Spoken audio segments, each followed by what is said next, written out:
Hello guys, हम लोगों ने पिछले वीडियो में पास्ट कॉन्टिन्यूअस को देखा था। अब हम लोग पास्ट परफेक्ट टेंस को देखेंगे। पास्ट परफेक्ट टेंस के सेंटेंसेस को कैसे पहचानें और कैसे उनको ट्रांसलेट करें। तो आज हम लोग देखेंगे past perfect tense. Past perfect की बात करें तो कार्य का भूतकाल में कंप्लीट होना पाया जाता है। कार्य पहले ही कंप्लीट हो चुका होता है, पूरा हो चुका है। तो यहाँ पे कार्य को करने वाला कर्ता सबसे पहले हिंदी में, इसके बाद कर्म और कर्म के बाद क्रिया होगी और क्रिया में रहेगा चुका था, चुकी थी, चुके थे। चुका था, चुकी थी, चुके थे।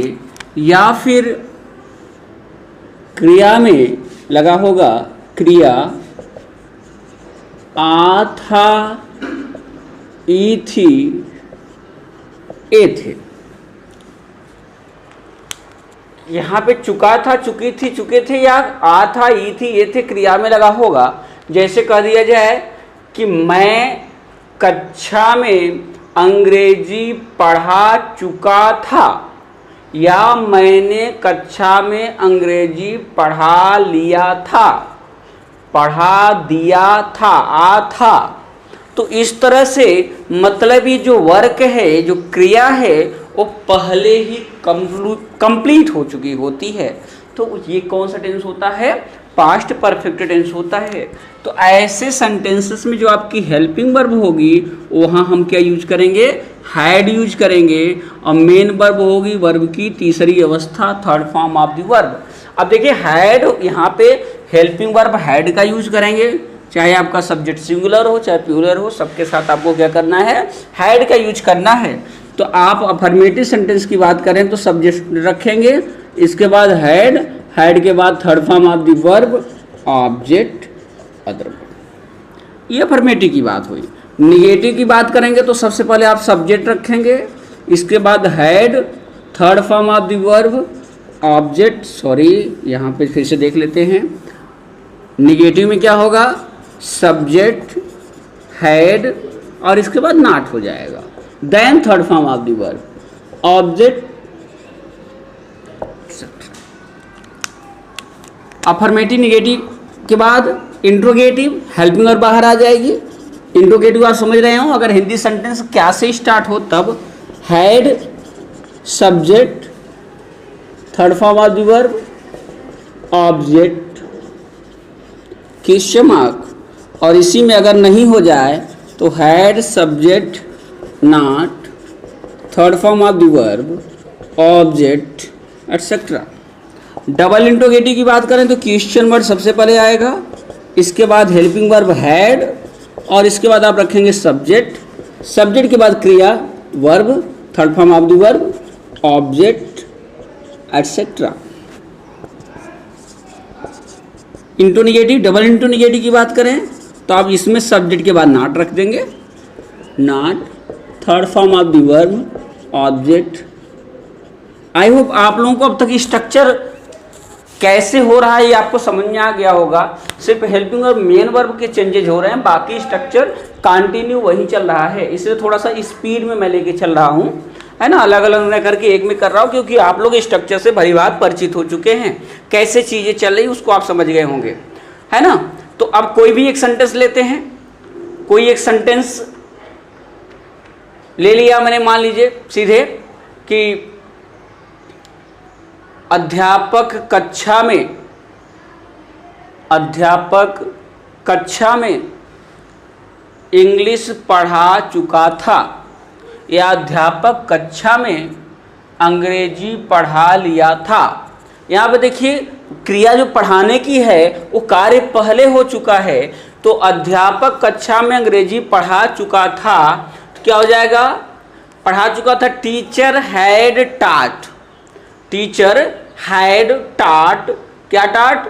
English in the class. Teacher had not taught English in the class, had teacher taught English in the class, had teacher not taught English in the class. Why, when, कुछ भी।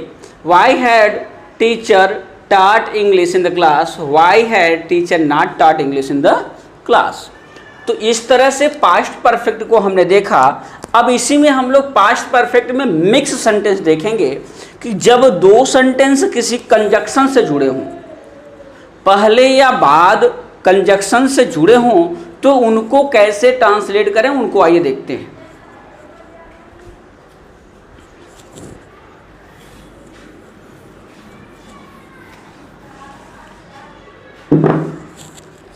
कैसे हम ऐसे सेंटेंसेस को ट्रांसलेट करेंगे, ऐसे sentence जो इस तरह की बनावट में हों।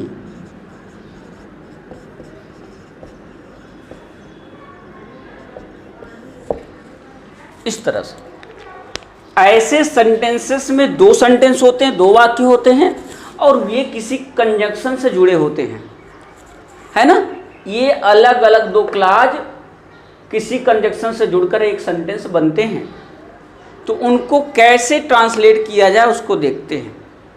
तो देखिए, सबसे पहले आपको ये, हम पहले को या बाद को लेते हैं। पहले,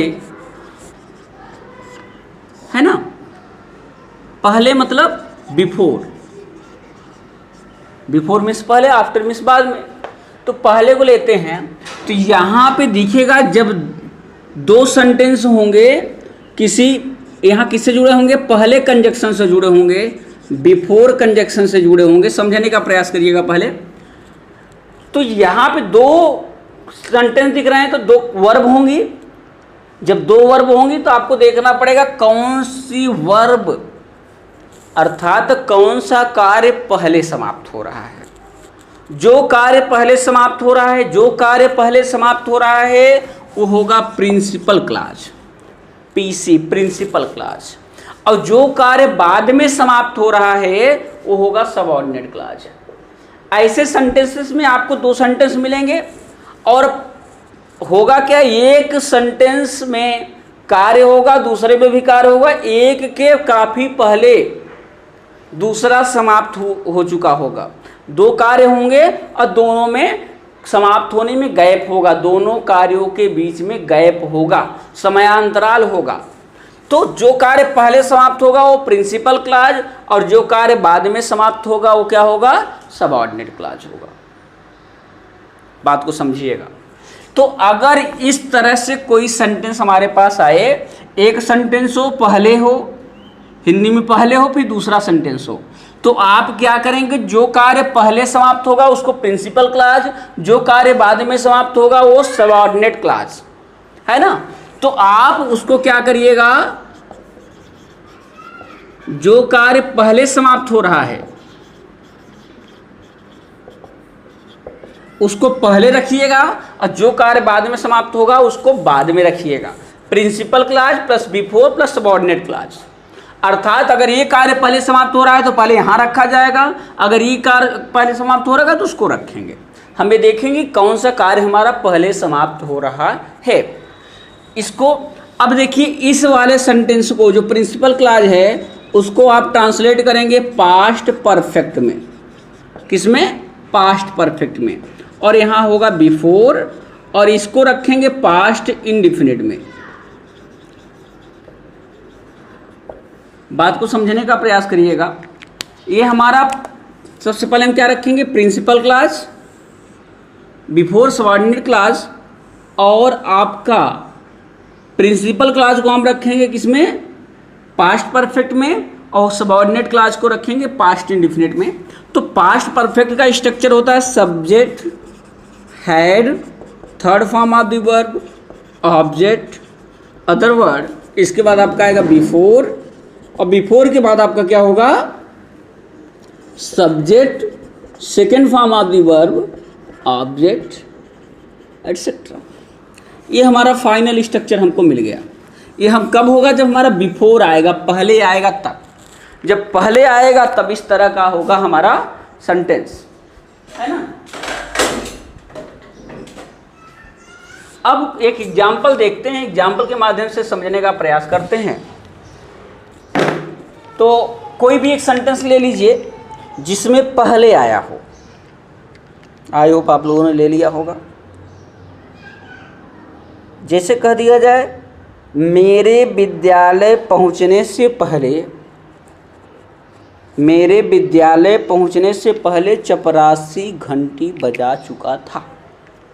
एक सेंटेंस लिया हमने यहाँ, क्या हुआ कि यहाँ रखते हैं इसको, मेरे विद्यालय पहुंचने से पहले चपरासी घंटी बजा चुका था। वहां दिख रहा होगा यू। अभी देखिए एक क्लाज ये है और ये क्लाज ये है, बीच में पहले कंजक्शन आया हुआ है। तो सबसे पहला काम आपका ये है कि पहले इसमें देखिए कौन सी क्रिया पहले समाप्त हुई है। पहले मैं विद्यालय पहुंचा हूं कि पहले चपरासी घंटी बजा चुका था, अर्थात मेरे विद्यालय पहुंचने से पहले चपरासी घंटी बजा चुका था। इसका मतलब ये हुआ कि मैं पहुंचा नहीं था कि उसने घंटी बजा दी थी, अर्थात ये कार्य पहले समाप्त हुआ है। इसलिए ये क्या है, प्रिंसिपल क्लॉज है, ये क्या है, सबऑर्डिनेट क्लॉज है। कोई दिक्कत नहीं है इसमें, आपको प्रिंसिपल क्लॉज और सबऑर्डिनेट क्लॉज पहचानने में कोई प्रॉब्लम नहीं होगी, नहीं होनी चाहिए। अब आपको जब प्रिंसिपल क्लॉज और सबऑर्डिनेट क्लॉज मिल गया तो आपको क्या करना है, प्लेसिंग कैसे करनी है। पहले आपको प्रिंसिपल क्लॉज रखना है और बिफोर कंजक्शन का यूज करके सबऑर्डिनेट क्लॉज रखना है, अर्थात इसका अनुवाद पहले, इसका अनुवाद बाद में। अब देखिए प्रिंसिपल क्लॉज को किस में रखना है, पास्ट परफेक्ट में रखना है। तो पास्ट परफेक्ट में इसको रखेंगे, चपरासी घंटी बजा चुका था। तो विद्यालय का चपरासी है, पहले से परिचित है, इसलिए हम यहाँ पे द लगाएंगे, द प्यून। अब क्या करेंगे, क्योंकि हमारा परफेक्ट है, had ring rang rung, the peon had rung क्या बजा चुका था, the bell. The peon had rung the bell, चपरासी घंटी बजा चुका था। कंजक्शन यूज करेंगे बिफोर, है ना। अब रखेंगे पास्ट इंडेफिनिट, मेरे विद्यालय पहुंचने। अब ये पास्ट इंडेफिनिट, सब्जेक्ट क्या है, मेरे, आई, पहुंचने के लिए क्या करेंगे, रीच, तो सेकेंड फॉर्म हो जाएगी reached, I reached school. The peon had rung the bell before I reached school, मेरे विद्यालय पहुंचने से पहले चपरासी घंटी बजा चुका था। एक आध एग्जाम्पल और देखते हैं, जैसे कह दिया जाए कि माता जी के मंदिर जाने से पहले, मंदिर जाने से पहले